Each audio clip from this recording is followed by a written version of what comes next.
Napa-walkout na lang sa dulo itong si Lolo Bron. Anyari kay Ribs, 35 minutes sa court, 8 points, 3 to 16 sa field, 0 to 5 sa 3. May kasama pang 4 na turnover, sobrang lala, nag-choke.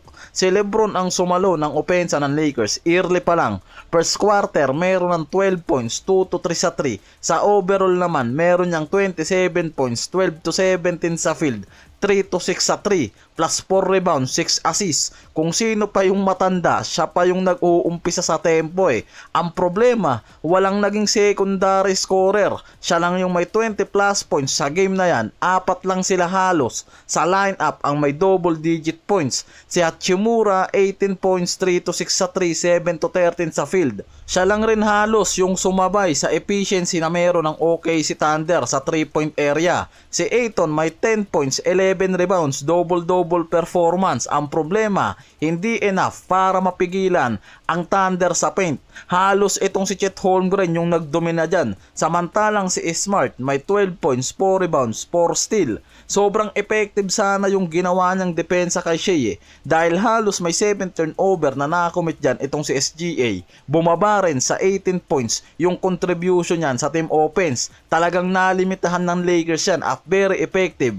Pero katulad nga ng sinasabi ng mga analyst na kahit maging effective pa yung depensa ng Lakers dito kay Shai Gilgeous, hindi sapat dahil sa overall offense talagang balance ang scoring ng Thunders. Kung hindi nila masasabayan din yung efficiency na mayroon ang Thunders, hindi sapat yung effort nila sa team defense. Katulad ngayon na nangyari sa Game 1. Kahit nalimitahan kasi si SGA dyan, mayroon pa rin ibang role player na talagang gumana. May AJ Mitchell, Cason Wallace, Holmgren, merong 24 points and 12 rebounds. Sobrang dominant, double-double sa paint. May contribution pa sa outside shooting. Kaya talagang hindi yan nasabayan ng Lakers. Walang naging stopper sa ilalim. Hindi sapat yung effort nitong si Ayton eh. May Jared McCain din na tumira sa Lakers sa dulo. Kaya lalong lumubo yung lead ng OKC. Nasa 43% sa 3-point area ang OKC. Samantalang bumaba sa 33% lang ang Lakers. Nasa 41% yung mga to sa field. Samantalang ang OKC umabot sa 50%. Yan mismo yung pinaka-weapon ng Thunder eh. Yung perimeter shooting nila. Halos si Shea, dyan din mismo kumukuha ng punto sa game na yan.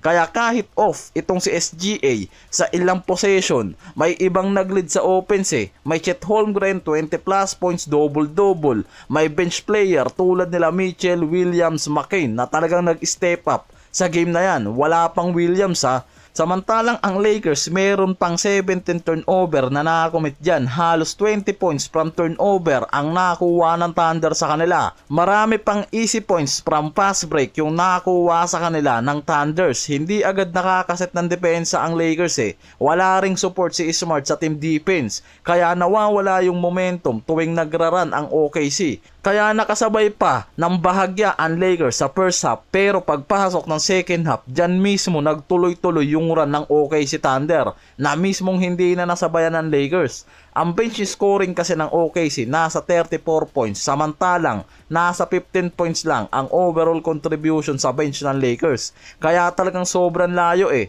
Halos starter lang ng mga to yung may double digit points. Smart, Hachimura, Ayton, Lebron. Si Reeves nga nagkalat pa, choke malala sa game 1 pa lang na to. 3 of 16 yung shooting niya, 8 points sa buong game. Sobrang inefficient. Pinakamababang playoff scoring ng Lakers to mula 2021 eh. At yan mismo yung nakikitang malaking gap sa stretch nila kontra OKC. Walang second option ng Lakers sa game na to eh. Si Lebron lang yung consistent scoring nila. Si Reeves nag-choke, walang ibang naging reliable scorer. Hindi rin sapat yung contribution nitong si Hachimura. Si Reeves 8 points lang. 3 of 16 pa ang shooting sa field, 0 of 5 sa 3-point line, may 4 na turnover, wala siyang scoring efficiency, wala ring spacing na nabigay sa rotation nila.